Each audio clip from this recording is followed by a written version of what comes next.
2019 한국경제 신춘문예 시 당선작 물고기의 잠 설하한. 뜰채에서 튀어오른 물고기가 수조로 돌아간다. 물고기는 잠을 잔다. 비가 수면을 두드린다. 물살이 물고기를 조금씩 밀어낸다. 한 물고기는 못해서 헐떡거리다 죽는다. 물고기의 머리에 놓인 것은 얇고 길고 번쩍이는 흰 것. 물고기는 꿈을 꾼다. 롤러코스터는 트랙을 달린다. 정해진 낙차를 따르는 플롯. 눈이 먼 늙은이는 젊었을 때 괴물인의 문제를 풀어 왕이 되었다. 비가 끝없이 내렸다. 그는 진창이 된 길 위에서 지쳐버렸다. 자신을 이끄는 어린 딸의 손을 잡고 눈물을 흘린다. 그는 쓰러져 숨을 몰아쉬다 죽었다. 몸 위로 칼날이 떨어지는 꿈을 자주 꾼다. 어떤 사람은 물로 뛰어내린다. 바깥은 있습니까? 나는 잠에서 깬다. 마적대는 도착하지 않았다. 비는 그치지 않는다. 딸은 고향으로 돌아간다. 그녀는 오빠를 땅에 묻고 죽는다. 죽은 반역자와 왕자에 앉은 사람, 하나의 트랙을 번갈아 달리는 열차들, 비가 무덤의 흙을 다진다. 나는 슬프지 않으면 두려워진다. 우리가 신의 손등 위에 있는 공깃돌이라면 어쩌지? 끝도 없이 떨어지는 꿈을 꾼다. 나는 하루에 3번 약을 먹듯 떠올린다. 죽은 늙은이의 볼에 비늘처럼 일어난 피부, 그것을 적셔주는 빗물 같은 것, 가축의 숨통, 물고기의 깊은 잠.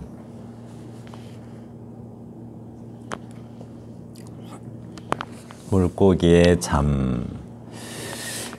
뜰채에서 물고기의 잠, 설하한 시인의 시입니다. 이 시가 신화를 좀 도입해서 조금 어렵게 읽혀질 수도 있을 것 같아요. 일단 천천히 살펴보겠습니다. 뜰채에서 튀어오른 물고기가 수조로 돌아간다 라고 하는데요. 뜰채에서 물고기가, 수조에 있는 물고기가 뜰채에 걸려들면 바로 죽음이죠. 그래서 당장의 죽음을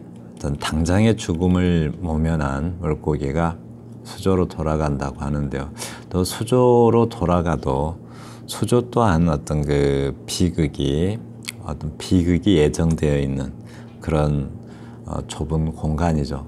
수조라는 것은 물고기가 수조로 돌아간다고 해서 살아날 수 있는 공간은 아닙니다. 당장의 비극을 모면하고 어떤 예정된 비극 속으로 들어간다, 이런 말로 보입니다. 비가 물고기는 잠을 잔다. 비가 수면을 두드린다. 물고기가 잠을 자는데 비극의 공간에서 잠을 자는데 불안한 공간이죠. 수조라는 것은 언제 죽을지도 모르고. 근데 거기서 수면을 두드린다고 해요. 대단히 불안한 잠을 자고 있다라는 뜻으로 보입니다. 물살이 물고기를 조금씩 밀어낸다. 이 물고기가 팔딱팔딱하고 어떤 활기가 넘치는 그런 어떤 물고기여야 되는데, 힘없는 물살에도 물고기가 조금씩 밀려나고 있어요. 근데 현대인들의 삶도 또한 어떤 세파라고 하죠. 우리는 어떤 세상의 물살을 세파라고 하는데, 그런 세파에서 자꾸 밀려나는 어떤 소외되는 그런 현대인들을 뜻하기도 할 수 있을 것 같습니다. 물고기의 미래에 한 물고기는 묻혀서 헐떡거리다 죽는다라고 하는데요. 한 물고기가 물속에 있어야 되는데 땅에서 팔딱거리다 결국 죽게 된다. 즉 자신이 살아야 되는 공간에서 벗어나서 못해 가서 죽게 되는 숙명을 말하는 것 같습니다. 사람들도 자기가 살던 곳을 벗어나면 그런 상황, 그 상황이 못해 나온 물고기에 비유되고 있는 것처럼 보입니다. 그래서 물고기의 미래에 놓인 것은 얇고 길고 번쩍이는 흰 것이라고 하는데요. 칼이죠.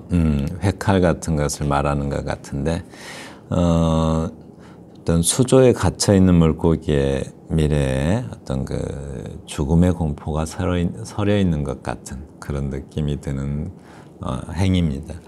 그러니까 수조에 있는 물고기는 결국 회칼에 죽게 되는데 그 수조 안에서 어떤 불안해하고 있는 어떤 죽음의 공포가 서려 있는 듯한 그런 분위기입니다. 현대인들도 마찬가지죠. 그런 불안이 어떤 그런 불안, 언젠가는 어떤 비극을 맞게 될 거라는 그런 불안한 어떤 심정을 표현하고 있는 것 같습니다. 물고기는 꿈을 꾼다. 롤러코스터는 트랙을 달린다. 정해진 낙차를 따르는 풀로 눈이 먼 늙은이는 젊었을 때 괴물이 된 문제를 풀어 왕이 되었다. 이 물고기가 꿈을 꾼다. 물고기가 꿈을 꾸는 건 꾸는데 밑에 이렇게 눈이 먼 늙은이는 괴물이 낸 문제를 풀어 왕이 되었다라고 하는데요. 이거 오이디푸스 왕을 가져왔어요. 이게 신화를 가져와서 시에 적용하고 있는데 이 이야기를 반드시 알아야만 이 시를 이해할 수 있을 것 같아요. 그리스 3대 비극 작가가 있는데 아이스킬로스, 소포클레스, 에우리피데스 이런 3명이 있어요. 그리스 3대 비극에서는. 근데 우리에게 알려진 거는 오이디푸스 왕이 가장 잘 알려져 있죠. 오이디푸스 컴플렉스로 아주 유명하죠.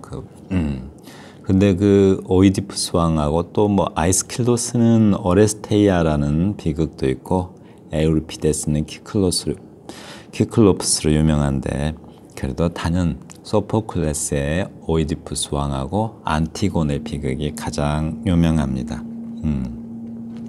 그중 이 시에서는 오이디푸스 왕을 가져왔어요. 안티고네하고. 근데 이제 오이디푸스는 원래 그 테베라는 어떤 도시가 있었어요. 그 도시는 옛날로 치면 다 나라죠, 나라.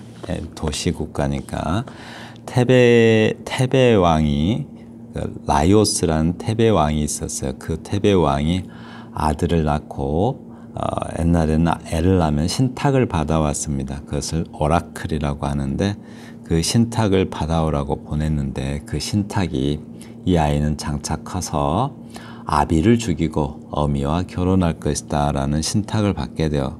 그래서 라이오스 왕은 그 아이를 적당히 가서 죽이라고 이렇게 명령을 내립니다. 근데 그 명령을 받은 사람이 차마 죽일 수 없어서 나무에 매달아 놓게 돼요. 아이를. 그 아이를 어떤 농부가 발견해 가지고 키우게 되죠.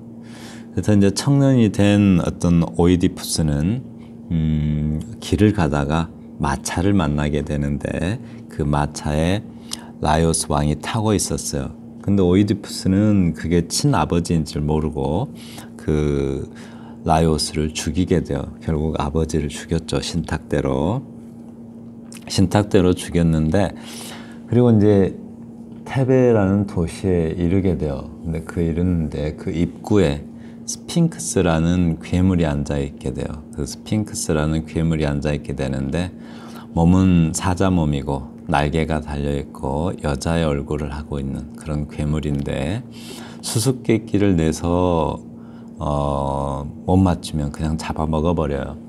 근데 그 수수께끼를 맞추면 살려두게 되는데 맞추는 사람이 없죠. 그래서 그 스핑크스를 만나는 것 자체가 그냥 죽음이에요. 죽음인데 오이디푸스는 그 괴물을 당당하게 만나요. 만나서 스핑크스가 낸 문제를 풀게 되죠. 그 스핑크스가 낸 문제는 뭐 아침에는 4발, 낮에는 2발, 저녁에는 3발로 걷는 것이 무엇이냐라고 물으니까 오이디푸스가 사람이다 라고 대답을 해요. 그래서 그러니까 태어나면 4발로 기어다니고 장성하면 2발로 걸어다니고 늙으면 지팡이를 짚고 다니니까 사람이다 해서 스핑크스가 죽어버리죠. 그냥 그 수치스러워서. 그러고 나서 테베에서는 왕이 없는 상태인데 테베에서는 그 스핑크스가 골칫거리였는데 그 스핑크스 문제를 해결해 주었으니까 그 나라의 왕이 되어달라고 간청을 하죠. 그래서 왕이 되는데 그 왕비가 자기 엄마였죠. 그 엄마가 요카스테라는 엄마였어요.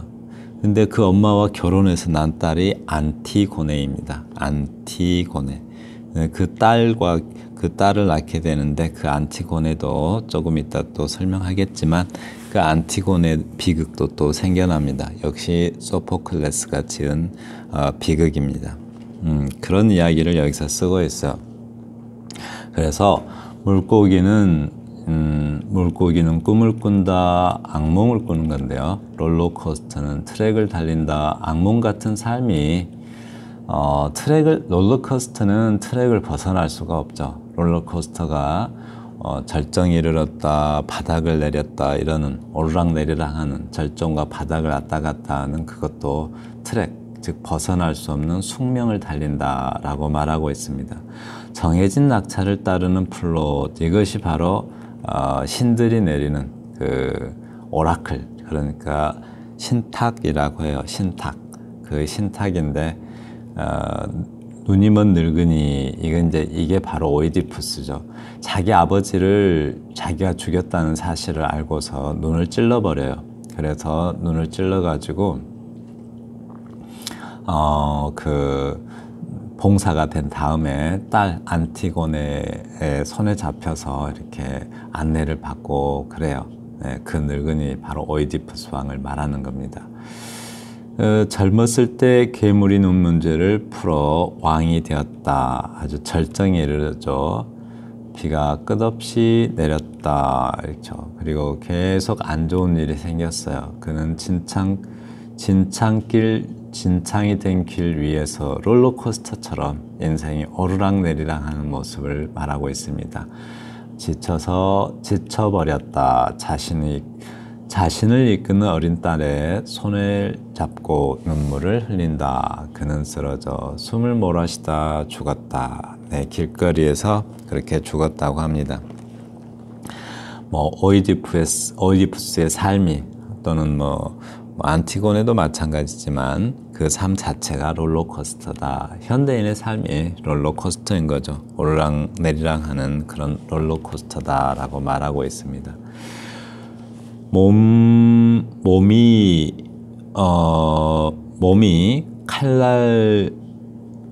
위로 칼날이 떨어지는 꿈을 자주 꾼다. 이게 바로 그 물고기가 꾸는 악몽이죠. 몸 위로 칼날이 떨어지는 꿈을 자주 꾼다의 말은 물고기가 꾸는 꿈인데 현대인들이 불안한 삶을 살면서 꾸는 꿈이기도 하죠.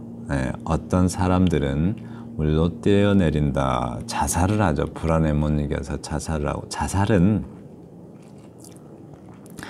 자살하는 사람들은 잘 생각해야 돼요. 자살은 우울증으로 자살하지 부끄럽다든가 이렇게 죄를 인정한다든가 그래서 자살하는 건 아닙니다. 대부분 자살은 그냥 우울증이에요. 우울증. 어떤 병이죠. 병.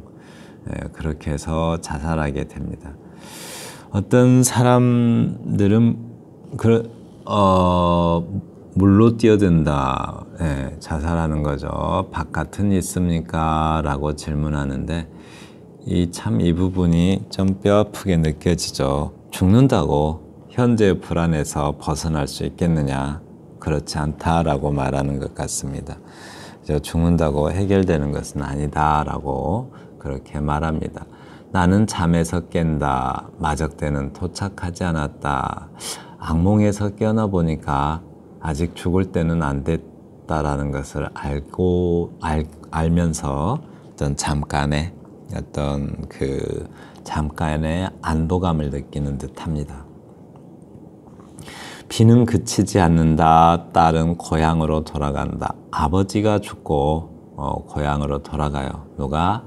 이때 딸은 오이디푸스의 여동생이기도 하고 딸이기도 한 거죠. 왜냐하면 엄마랑 결혼해서 난 딸이 안티고네니까 오이디푸스의 여동생인 거죠. 이렇게.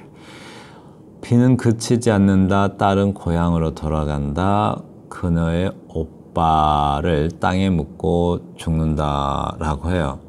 이 오빠 안티고네 비극도 있는데 소포클레스의 두 작품, 오이디푸스 왕과 안티고네인데 그 안티고네 비극도 있어요. 그 안티고네는 돌아와서 보니까 두 쌍둥이 오빠가 있었는데 그러니까 쌍둥이 오빠가 있었는데 왕이 죽고 나서 왕위를 다투다가 둘 다 죽어버려요. 근데 둘 다 죽는데 한 사람이 폴리네이케스라고 하는 여기서 말하는 오빠는 폴리네이케스를 말합니다. 또 하나 사람은 에오클레스인데 왕이 다 죽고 그래서 왕위를 차지한 사람은 외삼촌 크레온이라는 사람이 차지하게 돼요. 근데 크레온은 그러니까 그 에오클레스 시신은 거두어서 장사를 치러주는데 폴리네이케스의 시신은 길거리에 버려둬요. 왜냐하면 다른 나라의 군대를 끌어와서 내전을 일으켰으니까 버려두게 되는데 그 오빠의 시신을 거둔 자는 죽이겠다고 협박을 해서 그냥 길거리에 버려지죠.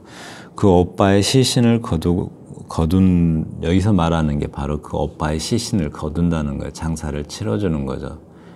그 죽음을 무릅쓰고 어떤 크레온 왕의 명령을 거부하는 거죠. 그래서 안티가 왜 안티가 반대라는 뜻이잖아요. 안티고네. 그래서 반대하는 자, 반역하는 자라는 뜻을 갖게 됩니다. 우리가 왜 영어에서 보면 안티 이런 말 있잖아요. 안티, 아이고 뭐 사라져. 안티 이런 말이 있죠. 안티. 만약에 anti-inflammatory 하면은 뭐랄까요? 감염 예방의 이렇게 inflammatory 하면은 감염 예방의 anti-arctic이란 말 있죠. arctic이 북극인데 antarctic 하면은 남극이 되죠. 북극의 반대니까. 그 안티가 여기서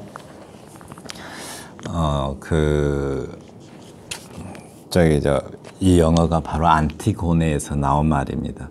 영어를 알면 그리스 신화에도 참 많이 도움이 되는 것 같아요. 영어 단어를 많이 알면. 그리고 또 영어 표현을 많이 알면 어떤 표현의 다양성을 조금 더 확보하는 것 같아요. 혹시 그래서 영어 공부도 좀 하시는 게 괜찮지 않을까 싶습니다. 기왕이면 서양어 꼭 동양어도 나름 매력이 있겠지만 서양어가 조금 유리한 것은 표현이 많이 문화가 다르기 때문에 꼭 서양어가 아니더라도 아프리카 언어일 수도 있겠죠. 그런데 문화가 많이 다르기 때문에 표현에 새로움을 좀 가져올 수 있는, 확보할 수 있는 어떤 수단이 되지 않을까 생각합니다. 네. 영어 공부하고 싶은 분들은 저희 쑥쑥 자라는 영어 나무 거기에 오시면 많이 익숙한 사람이 영어 강의를 하고 있습니다. 네, 한 번씩 찾아오세요.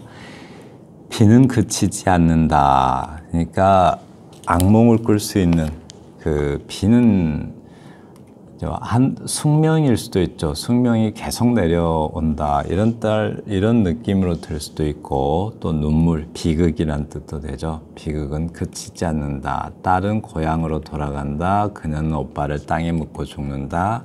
죽은 반역자, 폴리네이케스를 말하죠. 죽은 오빠. 왕자에 앉은 사람은 그러니까 크레온 왕을 말하죠. 그 왕을 차지한 사람, 앉은 사람. 하나의 트랙을 번갈아 가면서 달리는 열차들. 이게 무슨 뜻일까요? 두 사람 다 롤러코스터를 번갈아 가면서 타고 있다는 뜻이죠. 한 사람이 왕이 됐다, 봉사가 되어 죽고, 또 다른 사람이 왕이 됐다, 비극을 맞이하고. 그러니까 바닥과 정상을 오르내리는 롤러코스터. 그러니까 하나의 똑같은 숙명을 살게끔 되어 있다. 이런 뜻이 되죠. 비가 무덤의 흙을 다진다. 네, 계속 숙명.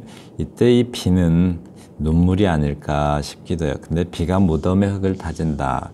시인은 이 부분을 그냥 쓴 말일 수도 있어요. 그러나 독자는 해석을 할 수가 있죠. 이게 비는 안티고네의 눈물이 아닐까 싶습니다. 그래서 무덤에 흙을 다진다 이 말도 그 장사를 치루어준다 이런 뜻으로 볼 수도 있을 것 같습니다. 나는 슬프지 않으면 두려워진다.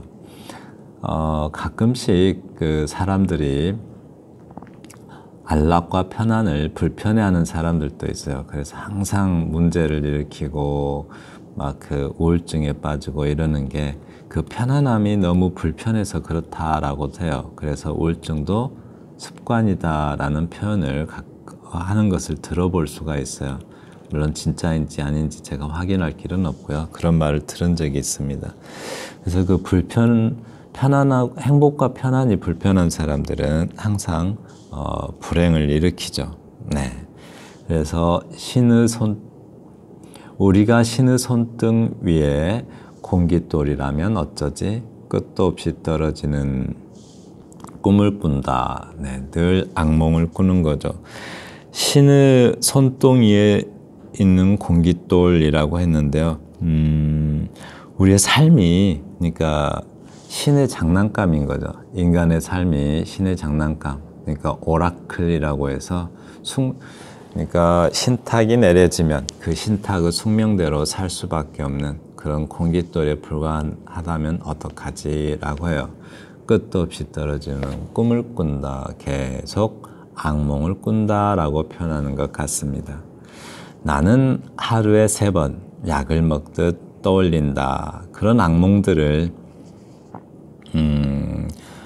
그러니까 마치 약을 먹듯 시간이 되면 이렇게 떠올리는 반복되는 그러니까 불안을 떨쳐내지 못한 하루에 3번씩은 적어도 하루에 3번씩은 그런 비극적인 꿈을 꾸고 악몽을 꾼다라는 말로 보입니다. 근데 이 악몽을 이 악몽을 왜 꿀까요? 이 시의 느낌에서는 이 악몽을 꾸는 이유가 있어요. 어떤 불안을 치유하는 수단으로 악몽을 꾸는 것 같아요. 왜냐하면 여기서 이렇게 비극이죠. 이게 슬프지 않으면 두려워진다라고 해요. 그래서 슬픔에 늘 빠지는 거죠. 이렇게. 그래서 나는 하루에 3번 약을 먹듯 떠올린다 이런 말은 어떤 불안을 치유하기 위해서 그런 비극을 꿈꾼다라고 말하는 것처럼 보입니다. 또 죽은 늙은이의 볼에 비늘처럼 일어난 피부, 그것을 적셔주는 빗물 같은 것, 가축의 숨통, 물고기의 깊은 잠. 죽은 늙은이는 그러니까 오이디푸스가 죽어서 물고기가 된 것을 상상하는 것 같습니다. 네, 그런 물고기가 된 것을 상상하는데 또 그 물고기, 그 죽은 시신을 적셔주는 빗물 같은 것, 안티고네의 눈물이겠죠. 딸이면서 여동생이기도 한 그런 안티고네의 눈물. 가축의 숨통. 가축은 물고기가 수조에 갇혀 있듯이 가축은 우리에 갇혀 지내는 어떤 현대인의 삶이죠. 그 현대인의 숨통이라고 해요. 물고기의 깊은 잠. 시가 끝나면서 긍정적인 느낌으로 끝난 것 같긴 한데 시인이 이 물고기의 잠을 긍정적인 의미로 쓴 것 같기도 해요. 그런데 읽어보는 독자의 입장으로서 제가 읽기에는 별로 어떤 그 긍정적으로 안 읽어져요. 어떤 불안을 달래기 위한 악몽이 악몽, 그러니까 또다시 악몽에 빠져든다 이런 말로밖에 저는 안 읽어집니다. 근데 시인이 어떤 의도로 썼는지는 제가 알 수가 없고요. 네, 그렇게 저는 읽어졌습니다. 제가 몇 번 소개를 한 적이 있는데 식물 읽어주는 시인, 그 식물에 대해서 공부하는 것, 식물의 이름을 안다는 것은 상당한 어떤 시각을 주는 것 같고요. 영어 유튜브도 있는데 꼭 꼭은 아니셔도 가능하면 영어 같은 거 공부해 두시면 표현의 다양성을 확보할 수 있는 것 같습니다. 쑥쑥 자라는 영어 나무. 시간 되시면 한번 방문해 주세요. 감사합니다. 지금까지 2019년 한국경제 신춘문예 시 당선작 물고기의 잠 설한 시인의 시를 감상을 공유하였습니다. 감사합니다.